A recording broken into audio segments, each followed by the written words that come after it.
بسم الله الرحمن الرحيم ألف لام ميم صاد كتاب أنزل إليك فلا يكن في صدرك حرج منه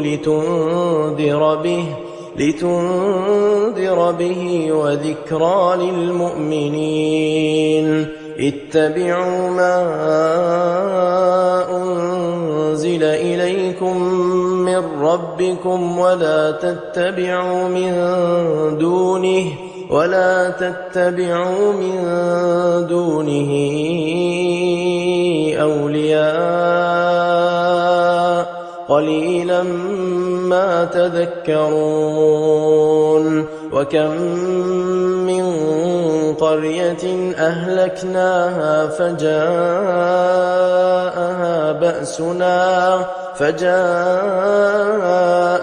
بأسنا بياتا أو هم قائلون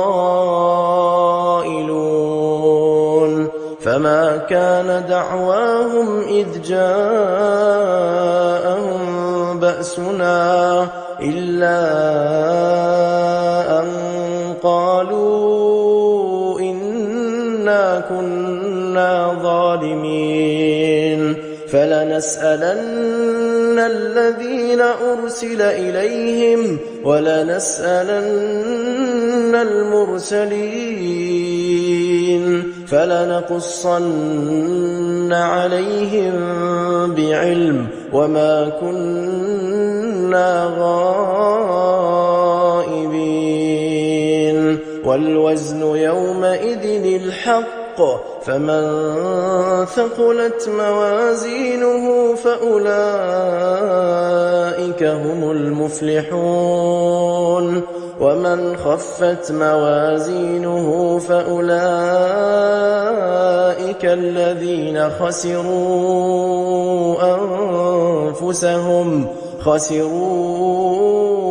أنفسهم بما كانوا بآياتنا يظلمون ولقد مكناكم في الأرض وجعلنا لكم فيها معايش قليلا ما تشكرون ولقد خلقناكم ثم صورناكم ثم قلنا للملائكة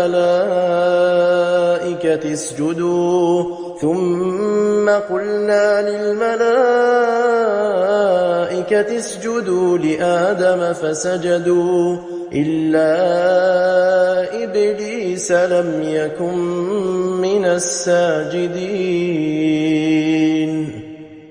قال ما منعك ألا تسجد إذ أمرتك قال أنا خير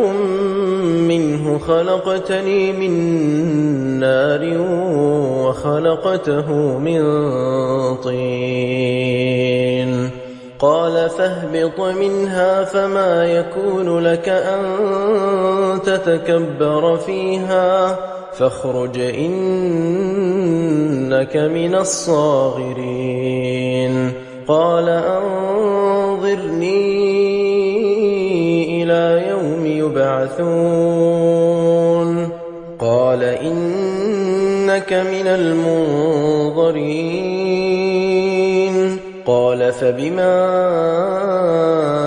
أغويتني لأقعدن لهم صراطك المستقيم ثم لآتينهم من بين أيديهم ومن خلفهم وعن أيمانهم وعن شمائلهم ولا تجد أكثرهم شاكرين قال اخرج منها مذءوما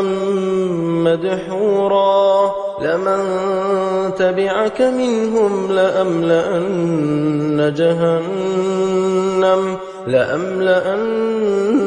جهنم منكم أجمعين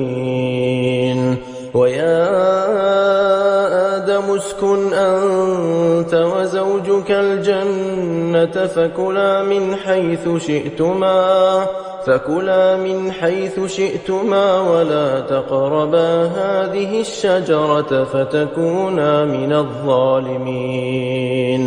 فوسوس لهما الشيطان ليبدي لهما ما وري عنهما من سوآتهما وقال ما نهاكما ربكما عن هذه الشجرة إلا أن تكونا ملكين أو تكونا من الخالدين. وقاسمهما إني لكما لمن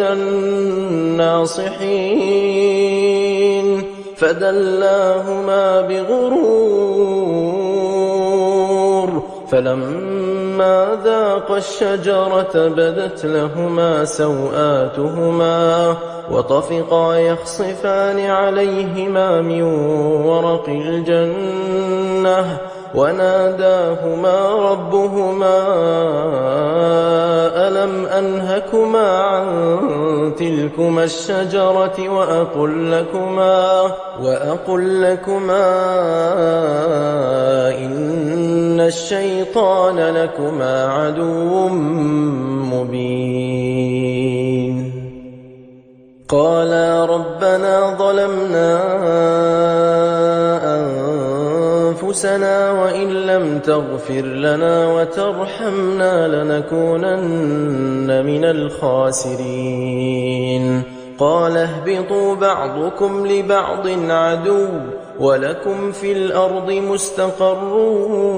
ومتاع إلى حين. قال فيها تحيون وفيها تموتون ومنها تخرجون. يا بني آدم قد أنزلنا عليكم لباسا يواري سوآتكم وريشا ولباس التقوى ذلك خير ذلك من آيات الله لعلهم يذكرون. يا بني آدم لا يفتننكم الشيطان كما أخرج أبويكم من الجنة ينزع عنهما لباسهما ليريهما سوآتهما إنه يراكم هو وقبيله من حيث لا ترونهم إنا جعلنا الشياطين أولياء للذين لا يؤمنون. وإذا فعلوا فاحشة قالوا وجدنا عليها آباءنا والله أمرنا بها قل إن الله لا يأمر بالفحشاء أتقولون على الله ما لا تعلمون. قل أمر ربي بالقسط وأقيموا وجوهكم عند كل مسجد وادعوه مخلصين له الدين كما بدأكم تعودون. فريقا هدى وفريقا حق عليهم الضلالة إنهم اتخذوا الشياطين أولياء من دون الله ويحسبون أنهم مهتدون. يا بني آدم خذوا زينتكم عند كل مسجد وكلوا واشربوا ولا تسرفوا إنه إنه لا يحب المسرفين قل من حرم زينة الله التي أخرج لعباده والطيبات من الرزق قل هي للذين آمنوا في الحياة الدنيا خالصة يوم القيامة كذلك نفصل الآيات لقوم يعلمون قل إنما حرم ربي الفواحش ما ظهر منها وما بطن والإثم والبغي بغير الحق وأن تشركوا بالله ما لم ينزل به سلطانا وأن تقولوا على الله ما لا تعلمون ولكل أمة أجل فإذا جاء أجلهم لا يستأخرون ساعة ولا يستقدمون يا بني آدم إما يأتينكم رسل منكم يقصون عليكم آياتي فمن اتقى وأصلح فلا خوف عليهم ولا هم يحزنون والذين كذبوا بآياتنا واستكبروا عنها أولئك أصحاب النار هم فيها خالدون فمن أظلم ممن افترى على الله كذبا أو كذب بآياته أولئك ينالهم نصيبهم من الكتاب حتى إذا جاءتهم رسلنا يتوفونهم قالوا أين ما كنتم تدعون من دون الله قالوا ضلوا عنا وشهدوا على أنفسهم أنهم كانوا كافرين قال ادخلوا في قد خلت من قبلكم من الجن والإنس في النار كلما دخلت أمة لعنت أختها حتى إذا اداركوا فيها جميعا قالت أخراهم لأولاهم ربنا هؤلاء أضلونا فآتهم عذابا ضعفا من النار قال لكل ضعف ولكن لا تعلمون وقالت أولاهم لأخراهم فما كان لكم علينا من فضل فذوقوا العذاب بما كنتم تكسبون إن الذين كذبوا بآياتنا واستكبروا عنها لا تفتح لهم أبواب السماء ولا يدخلون الجنة حتى يلج الجمل في سم الخياط وكذلك نجزي المجرمين لهم من جهنم مهاد ومن فوقهم غواش وكذلك نجزي الظالمين والذين آمنوا وعملوا الصالحات لا نكلف نفسا إلا وسعها أولئك أولئك أصحاب الجنة هم فيها خالدون ونزعنا ما في صدورهم من غل تجري من تحتهم الأنهار وقالوا الحمد لله الذي هدانا لهذا وما كنا لنهتدي لولا أن هدانا الله لقد جاءت رسل ربنا بالحق ونودوا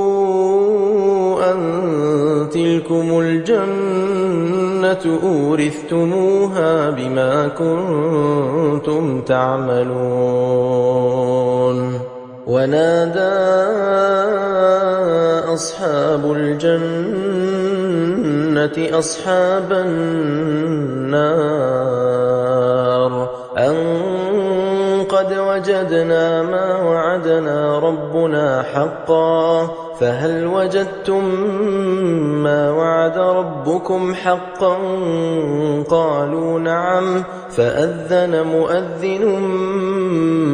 بينهم اللعنة الله على الظالمين الذين يصدون عن سبيل الله ويبغونها عوجا وهم بالآخرة كافرون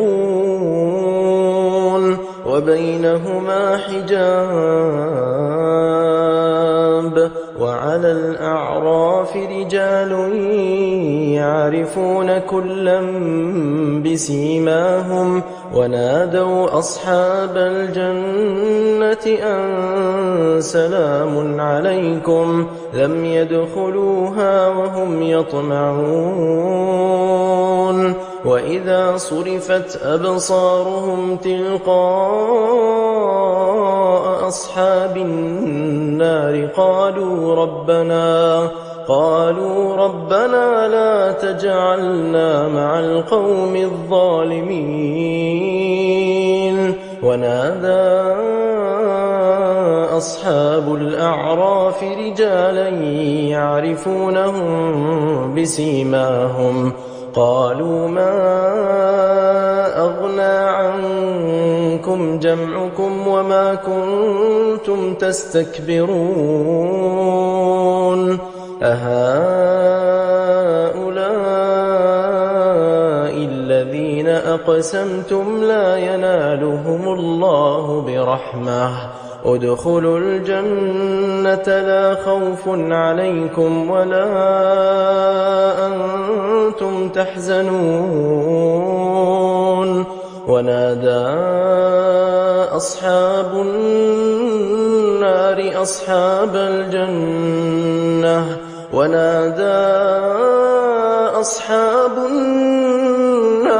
أصحاب الجنة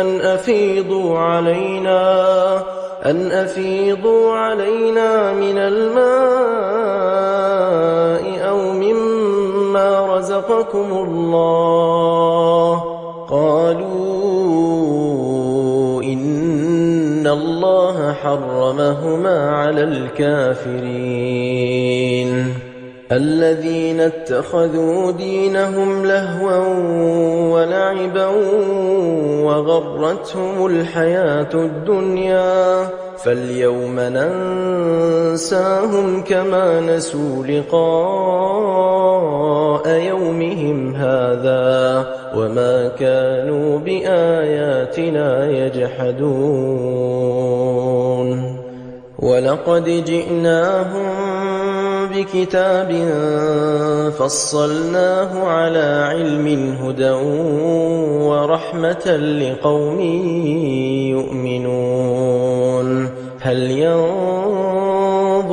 إلا تأويله يوم يأتي تأويله يقول الذين نسوه من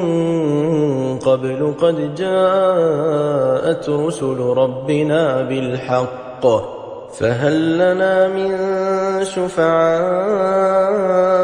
فيشفعوا لنا أو نرد فنعمل غير الذي كنا نعمل قد خسروا أنفسهم وضل عنهم ما كانوا يفترون إن ربكم الله الذي خلق السماوات والأرض في 6 أيام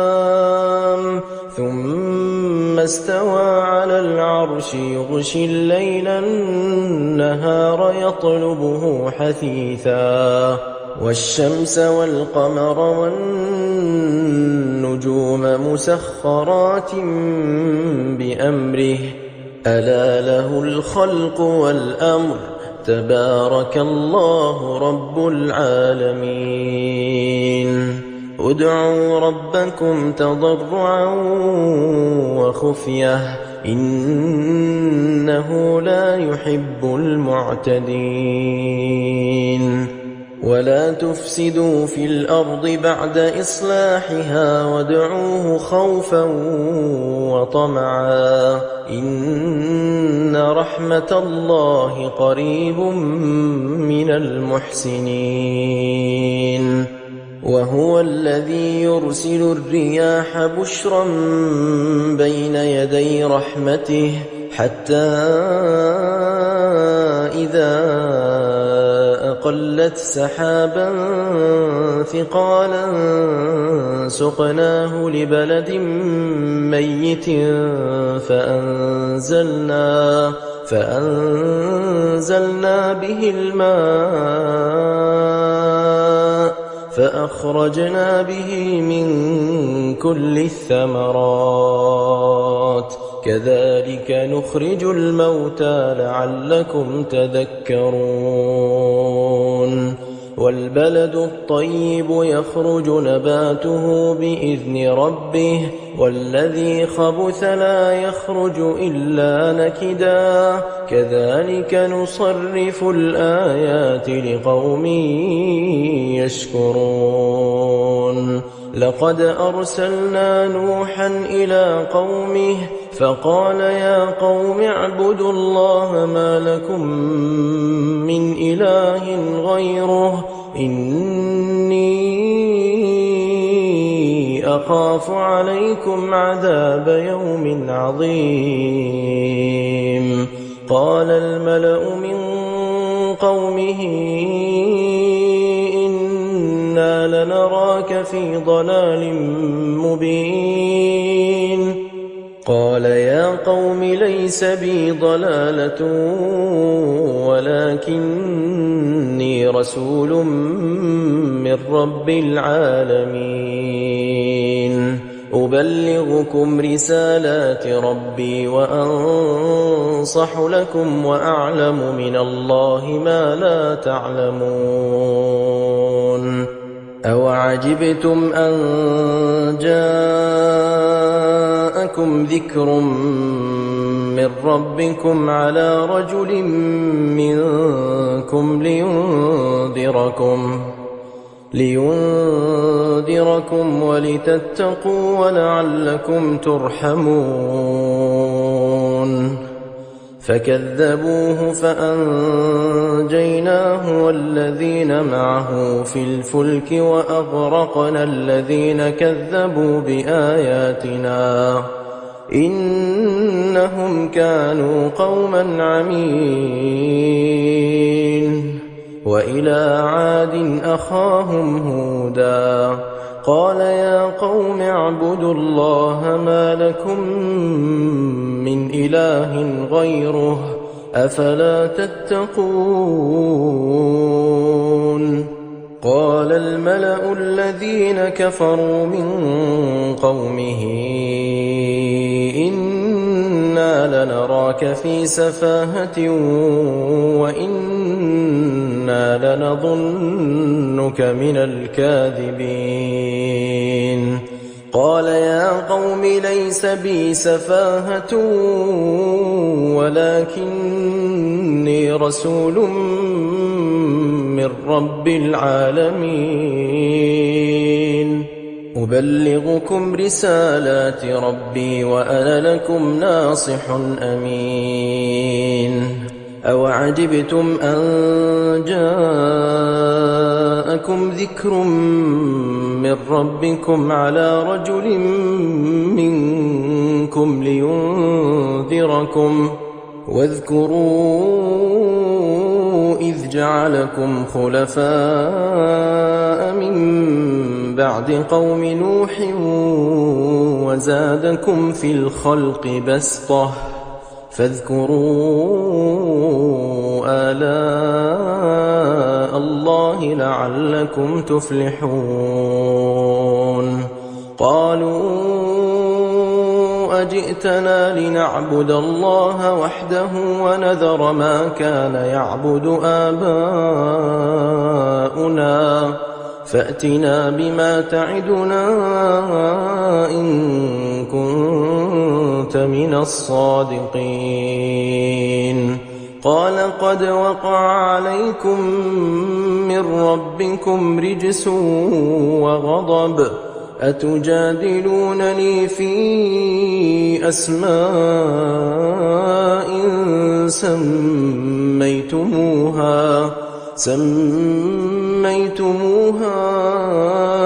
أنتم وآباؤكم ما نزل الله بها من سلطان فانتظروا إني معكم من المنتظرين فأنجيناه والذين معه برحمة منا وقطعنا دابر الذين كذبوا بآياتنا وما كانوا مؤمنين وإلى ثمود أخاهم صالحا قال يا قوم اعبدوا الله ما لكم من إله غيره قد جاءتكم بينة من ربكم هذه ناقة الله لكم آية فذروها تأكل في أرض الله ولا تمسوها بسوء فيأخذكم عذاب أليم واذكروا إذ جعلكم خلفاء من بعد عاد وبوأكم في الأرض تتخذون من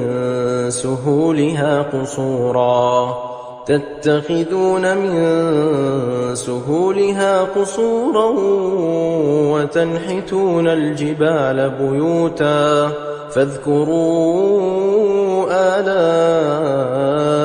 الله ولا تعثوا في الأرض مفسدين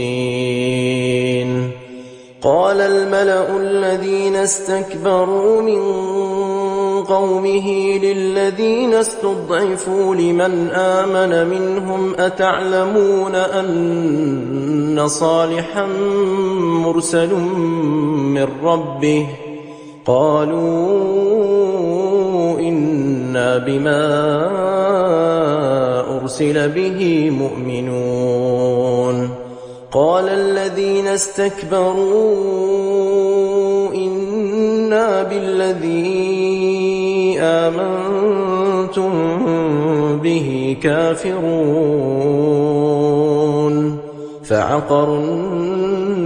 الناقة وعتوا عن أمر ربهم وقالوا يا صالح ائتنا بما تعدنا إن كنت من المرسلين فأخذتهم الرجفة فأصبحوا في دارهم جاثمين فتولى عنهم وقال يا قوم لقد أبلغتكم رسالة ربي ونصحت لكم ولكن لا تحبون الناصحين ولوطا إذ قال لقومه أتأتون الفاحشة ما سبقكم بها من أحد من العالمين إنكم لتأتون الرجال شهوة من دون النساء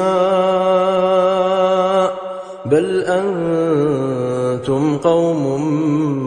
مسرفون وما كان جواب قومه إلا أن قالوا أخرجوهم من قريتكم إنهم أناس يتطهرون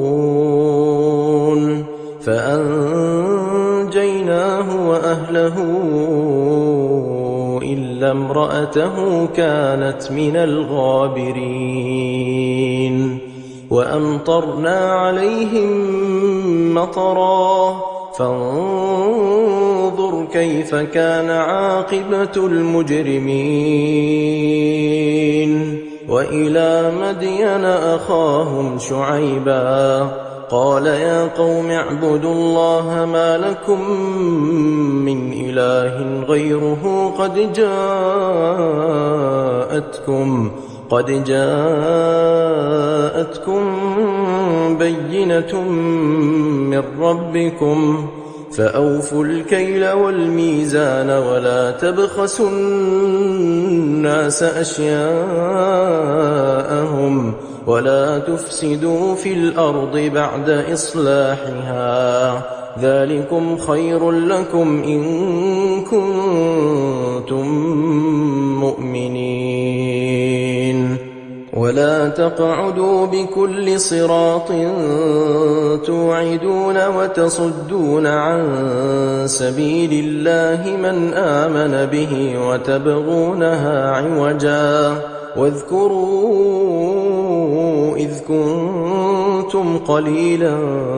فكثركم وانظروا كيف كان عاقبة المفسدين وإن كان طائفة منكم آمنوا بالذي أرسلت به وطائفة لم يؤمنوا فاصبروا حتى يحكم الله بيننا وهو خير الحاكمين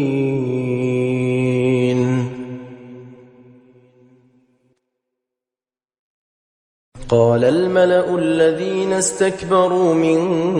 قومه لنخرجنك يا شعيب والذين آمنوا معك من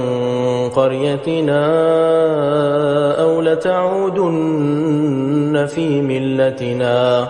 قال أولو كنا كارهين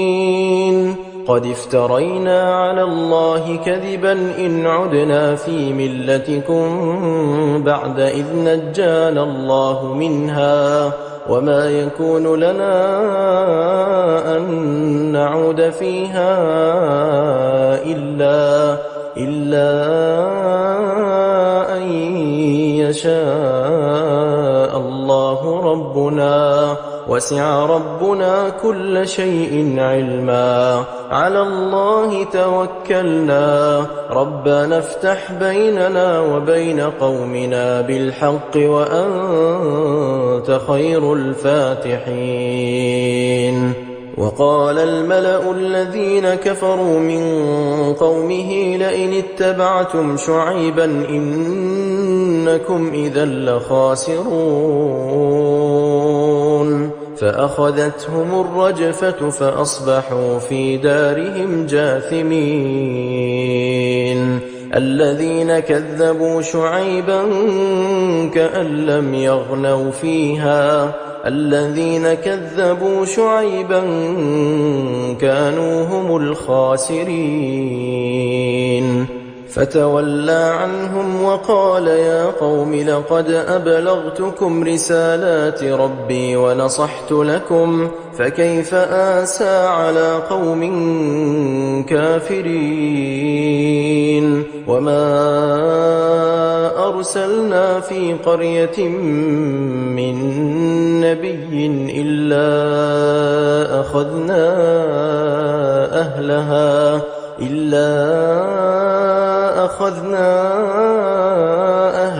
بالبأساء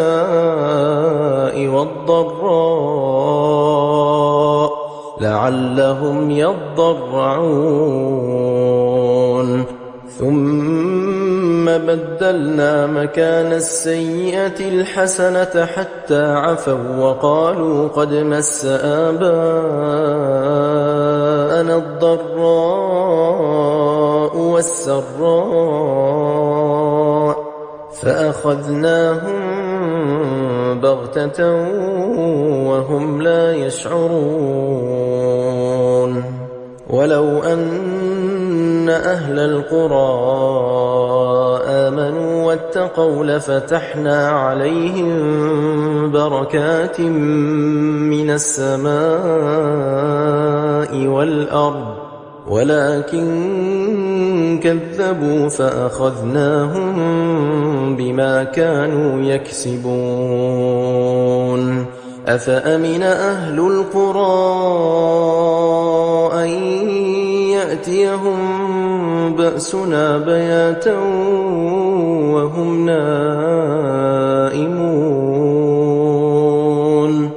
أوأمن أهل القرى أن يأتيهم بأسنا ضحى وهم يلعبون أفأمنوا مكر الله فلا يأمن مكر الله إلا القوم الخاسرون أولم يهد للذين يرثون الأرض من بعد أهلها أن لو نشاء أصبناهم بذنوبهم ونطبع على قلوبهم فهم لا يسمعون تلك القرى نقص عليك من أنبائها ولقد جاءتهم رسلهم بالبينات فما كانوا ليؤمنوا بما كذبوا من قبل كذلك يطبع الله على قلوب الكافرين وما وجدنا لأكثرهم من عهد وإن وجدنا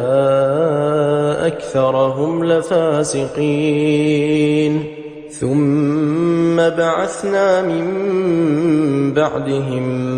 موسى بآياتنا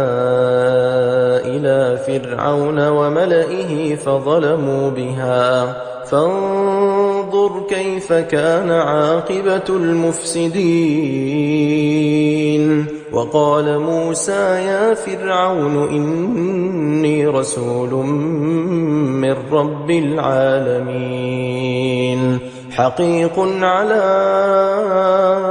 ألا أقول على الله إلا الحق قد جئتكم ببينة من ربكم فأرسل معي بني إسرائيل قال إن كنت جئت بآية فأت بها إن كنت من الصادقين فألقى عصاه فإذا هي ثعبان مبين ونزع يده فإذا هي بيضاء للناظرين قال الملأ من قوم فرعون إن هذا لساحر عليم يريد أن يخرجكم من أرضكم فماذا تأمرون قالوا أرجه وأخاه وأرسل في المدائن حاشرين يأتوك بكل ساحر عليم وجاء السحرة فرعون قالوا إن لنا لأجرا إن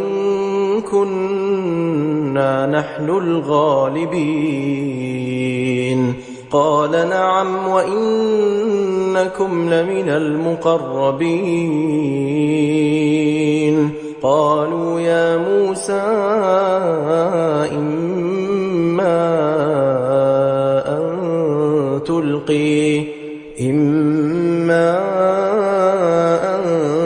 تلقي وإما أن نكون نحن الملقين قال ألقوا فلما ألقوا سحروا أعين الناس واسترهبوهم وجاءوا بسحر عظيم وأوحينا إلى موسى أن ألق عصاك فإذا هي تلقف ما يأفكون فوقع الحق وبطل ما كانوا يعملون فغلبوا هنالك وانقلبوا صاغرين وألقي السحرة ساجدين قالوا آمنا برب العالمين رب موسى وهارون قال فرعون آمنتم به قبل أن آذن لكم إن هذا لمكر مكرتموه في المدينة لتخرجوا منها أهلها فسوف تعلمون لأقطعن أيديكم وأرجلكم من خلاف ثم لأصلبنكم أجمعين قالوا إنا إلى ربنا منقلبون وما تنقم منا إلا أن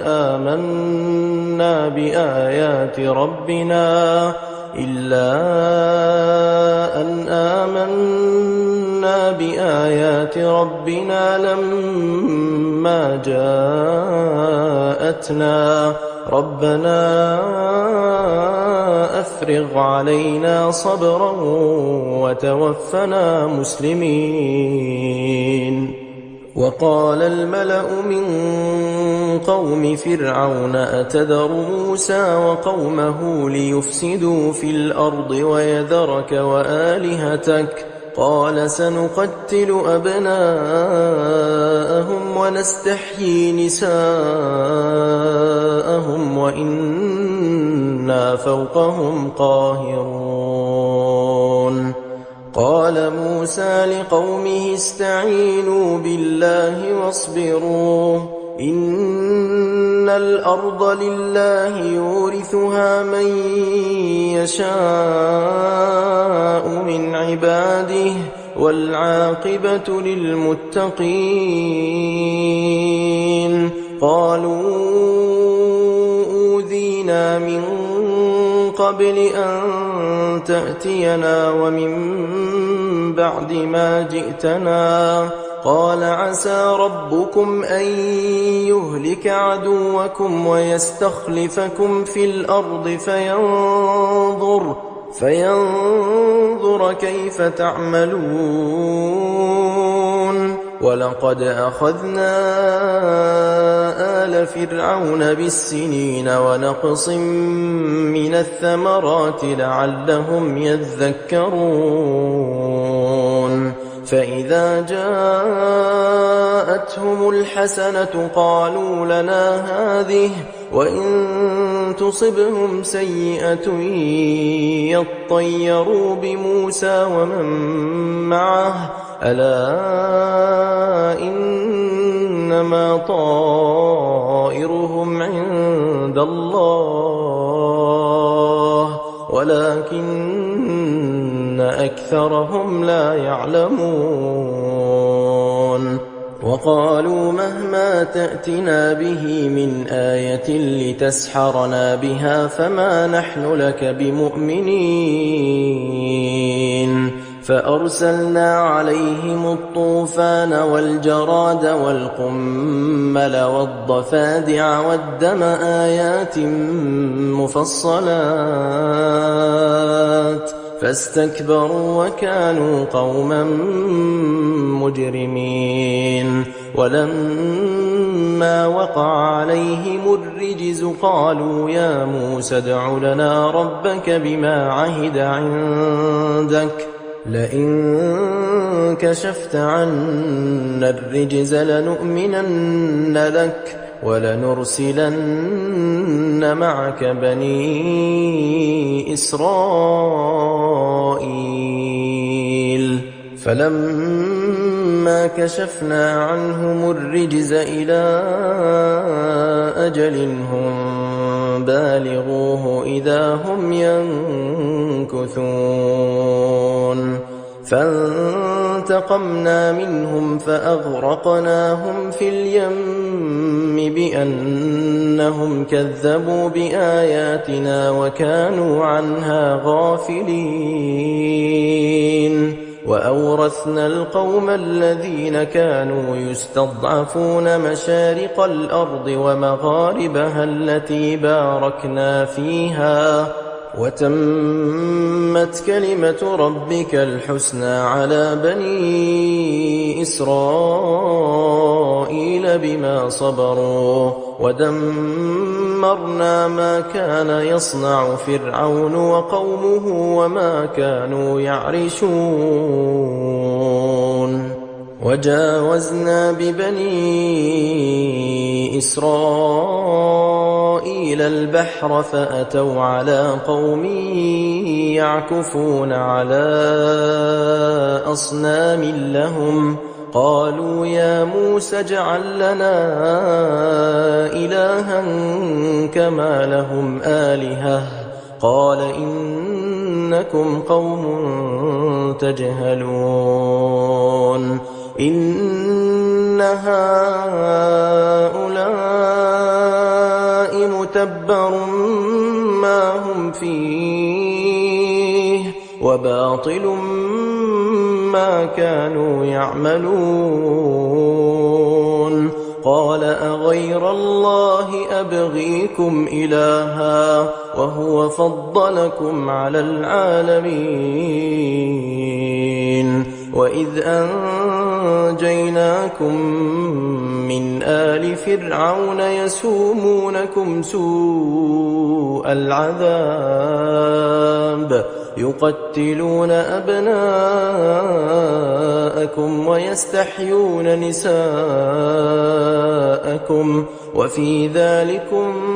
بلاء من ربكم عظيم وواعدنا موسى 30 ليلة وأتممناها ب10 فتم ميقات ربه 40 ليلة وقال موسى لأخيه هارون اخلفني في قومي وأصلح ولا تتبع سبيل المفسدين ولما فلما جاء موسى لميقاتنا وكلمه ربه قال رب أرني أنظر إليك قال لن تراني ولكن انظر إلى الجبل فإن استقر مكانه فسوف تراني فلما تجلى ربه للجبل جعله دكا وخر موسى صعقا فلما أفاق قال سبحانك تبت إليك وأنا أول المؤمنين قال يا موسى إني اصطفيتك على الناس برسالاتي وبكلامي فخذ ما آتيتك وكن من الشاكرين وكتبنا له في الألواح من كل شيء موعظة وتفصيلا لكل شيء فخذها بقوة وأمر قومك يأخذوا بأحسنها سأريكم دار الفاسقين سأصرف عن آياتي الذين يتكبرون في الأرض بغير الحق وإن يروا كل آية لا يؤمنوا بها وإن يروا سبيل الرشد لا يتخذوه سبيلا وإن يروا سبيل الغي يتخذوه سبيلا ذلك بأنهم كذبوا بآياتنا وكانوا عنها غافلين والذين كذبوا بآياتنا ولقاء الآخرة حبطت أعمالهم هل يجزون إلا ما كانوا يعملون واتخذ قوم موسى من بعده من حليهم عجلا جسدا له خوار ألم يروا أنه لا يكلمهم ولا يهديهم سبيلا اتخذوه وكانوا ظالمين ولما سقط في أيديهم ورأوا أنهم قد ضلوا قالوا لئن لم يرحمنا ربنا ويغفر لنا لنكونن من الخاسرين ولما رجع موسى إلى قومه غضبان أسفا قال بئس ما خلفتموني من بعدي أعجلتم أمر ربكم وألقى الألواح وأخذ برأس أخيه يجره إليه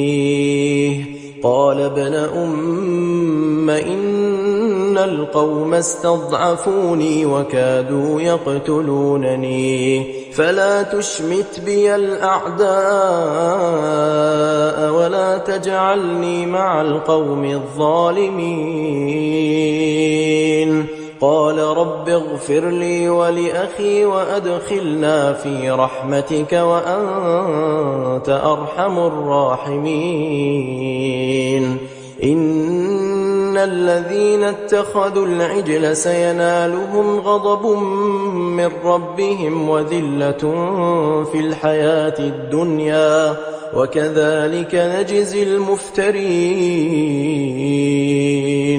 والذين عملوا السيئات ثم تابوا من بعدها وآمنوا إن ربك من بعدها لغفور رحيم ولما سكت عن موسى الغضب أخذ الألواح أخذ الألواح وفي نسختها هدى ورحمة للذين هم لربهم يرهبون واختار موسى قومه 70 رجلا لميقاتنا فلما أخذتهم الرجفة قال رب لو شئت أهلكتهم من قبل وإياي أتهلكنا بما فعل السفهاء منا إن هي إلا فتنتك تضل بها من تشاء وتهدي من تشاء أنت ولينا فاغفر لنا وارحمنا وأنت خير الغافرين واكتب لنا في هذه الدنيا حسنة وفي الآخرة إنا هدنا إليك قال عذابي أصيب به من أشاء ورحمتي وسعت كل شيء فسأكتبها للذين يتقون ويؤتون الزكاة والذين هم بآياتنا يؤمنون الذين يتبعون الرسول النبي الأمي الذي يجدونه مكتوبا عندهم في التوراة والإنجيل يأمرهم بالمعروف وينهاهم عن المنكر ويحل لهم الطيبات ويحرم عليهم الخبائث ويضع عنهم إصرهم والأغلال التي كانت عليهم فالذين آمنوا به وعزروه ونصروه واتبعوا النور الذي أنزل معه أولئك هم المفلحون قل يا أيها الناس إني رسول الله إليكم جميعا الذي له ملك السماوات والأرض لا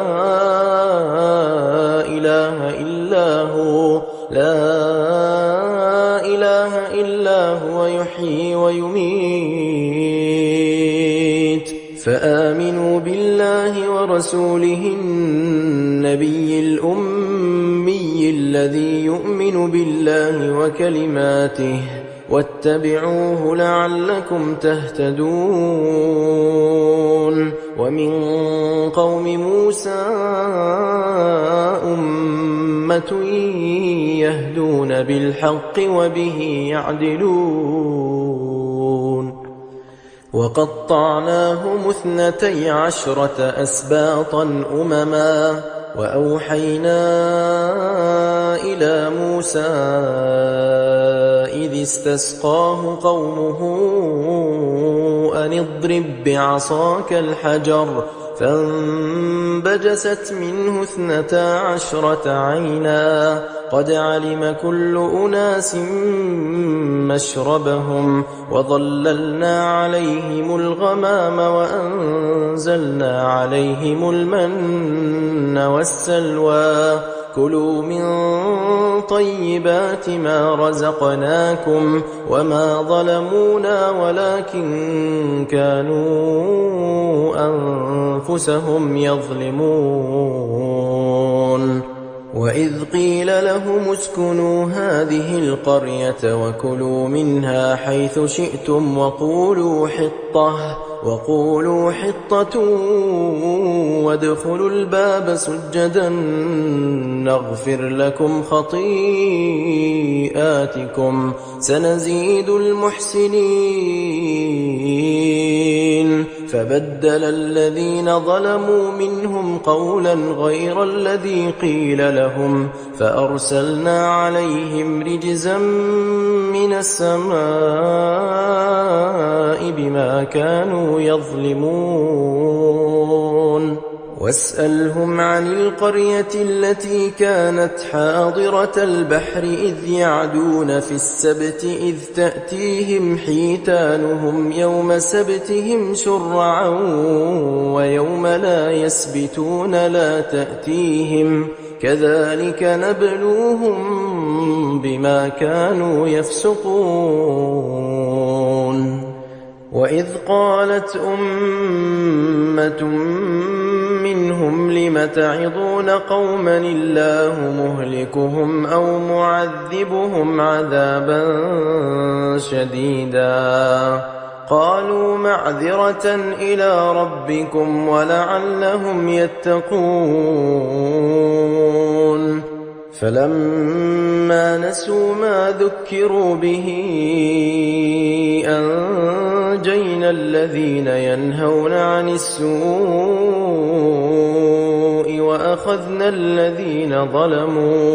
وأخذنا الذين ظلموا بعذاب بئيس بما كانوا يفسقون فلما عتوا عما نهوا عنه قلنا لهم كونوا قردة خاسئين وإذ تأذن ربك ليبعثن عليهم إلى يوم القيامة من يسومهم سوء العذاب إن ربك لسريع العقاب وإنه لغفور رحيم وقطعناهم في الأرض أمما منهم الصالحون ومنهم دون ذلك وبلوناهم بالحسنات والسيئات لعلهم يرجعون فخلف من بعدهم خلف ورثوا الكتاب يأخذون عرض هذا الأدنى ويقولون سيغفر لنا وإن يأتهم عرض مثله يأخذوه ألم يؤخذ عليهم ميثاق الكتاب ألا يقولوا على الله إلا الحق ودرسوا ما فيه والدار الآخرة خير للذين يتقون أفلا تعقلون والذين يمسكون بالكتاب وأقاموا الصلاة إنا لا نضيع أجر المصلحين وإذ نتقنا الجبل فوقهم كأنه ظلة وظنوا أنه واقع بهم خذوا ما آتيناكم بقوة واذكروا ما فيه لعلكم تتقون وإذ أخذ ربك من بني آدم من ظهورهم ذريتهم وأشهدهم على أنفسهم ألست بربكم قالوا بلى شهدنا أن تقولوا يوم القيامة إنا كنا عن هذا غافلين أو تقولوا إنما أشرك آباؤنا من قبل وكنا ذرية من بعدهم أفتهلكنا بما فعل المبطلون وكذلك نفصل الآيات ولعلهم يرجعون واتل عليهم نبأ الذي آتيناه آياتنا فانسلخ منها فأتبعه الشيطان فكان من الغاوين ولو شئنا لرفعناه بها ولكنه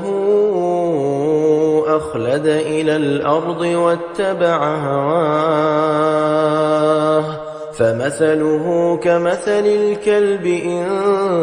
تحمل عليه يلهث أو تتركه يلهث ذلك مثل القوم الذين كذبوا بآياتنا فاقصص القصص لعلهم يتفكرون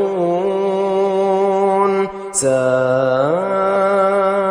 مثلا القوم الذين كذبوا بآياتنا وأنفسهم كانوا يظلمون من يهد الله فهو المهتدي ومن يضلل فأولئك هم الخاسرون ولقد ذرأنا لجهنم كثيرا من الجن والإنس لهم قلوب لا يفقهون بها ولهم أعين لا يبصرون بها ولهم آذان لا يسمعون بها أولئك كالأنعام بل هم أضل أولئك هم الغافلون ولله الأسماء الحسنى فادعوه بها وذروا الذين يلحدون في أسمائه سيجزون ما كانوا يعملون وممن خلقنا أمة يهدون بالحق وبه يعدلون والذين كذبوا بآياتنا سنستدرجهم من حيث لا يعلمون وأملي لهم إن كيدي متين أولم يتفكروا ما بصاحبهم من جنة إن هو إلا نذير مبين أولم ينظروا في ملكوت السماوات والأرض وما خلق الله من شيء وأن عسى أن يكون قد اقترب أجلهم فبأي حديث بعده يؤمنون من يضلل الله فلا هادي له ويذرهم في طغيانهم يعمهون يسألونك عن الساعة أيان مرساها قل إنما علمها عند ربي لا يجليها لوقتها إلا هو ثقلت في السماوات والأرض لا تأتيكم إلا بغتة يسألونك كأنك حفي عنها قل إنما علمها عند الله ولكن أكثر الناس الناس لا يعلمون قل لا أملك لنفسي نفعا ولا ضرا إلا ما شاء الله ولو كنت أعلم الغيب لاستكثرت من الخير وما مسني السوء إن أنا إلا نذير وبشير لقوم يؤمنون هو الذي خلقكم من نفس واحدة وجعل منها زوجها ليسكن إليها فلما تغشاها حملت حملا خفيفا فمرت به فلما أثقلت دعوا الله ربهما لئن آتيتنا صالحا لنكونن من الشاكرين فلما آتاهما صالحا جعلا له شركاء فيما آتاهما فتعالى الله عما يشركون أيشركون ما لا يخلق شيئا وهم يخلقون ولا يستطيعون لهم نصرا ولا أنفسهم ينصرون وإن تدعوهم إلى الهدى لا يتبعوكم سواء عليكم أدعوتموهم أم أنتم صامتون إن الذين تدعون من دون الله عباد أمثالكم فادعوهم فليستجيبوا لكم إن كنتم صادقين ألهم أرجل يمشون بها أم لهم أيدي يبطشون بها أم لهم أعين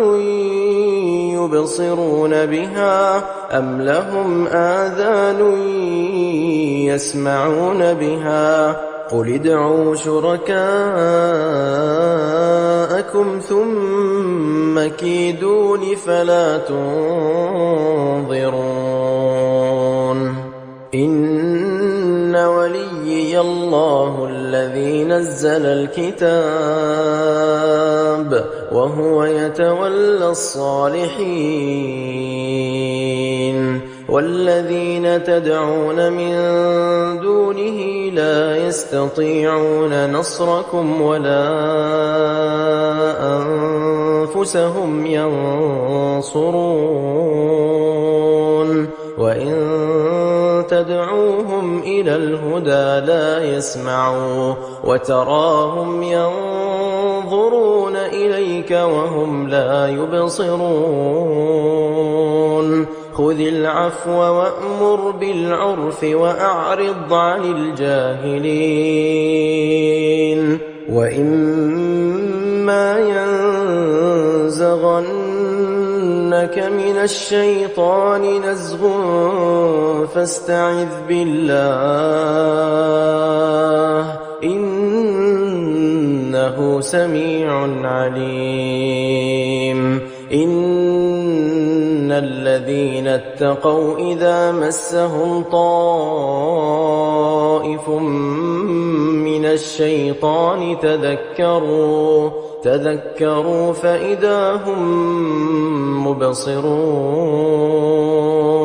وإخوانهم يمدونهم في الغي ثم لا يقصرون وإذا لم تأتهم بآية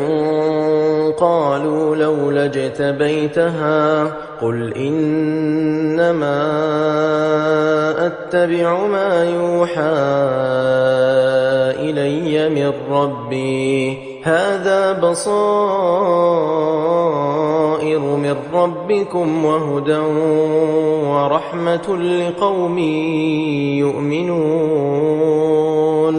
وإذا قرئ القرآن فاستمعوا له وأنصتوا لعلكم ترحمون واذكر ربك في نفسك تضرعا وخيفة ودون الجهر من القول بالغدو والآصال ولا تكن من الغافلين إن الذين عند ربك لا يستكبرون عن عبادته ويسبحونه وله يسجدون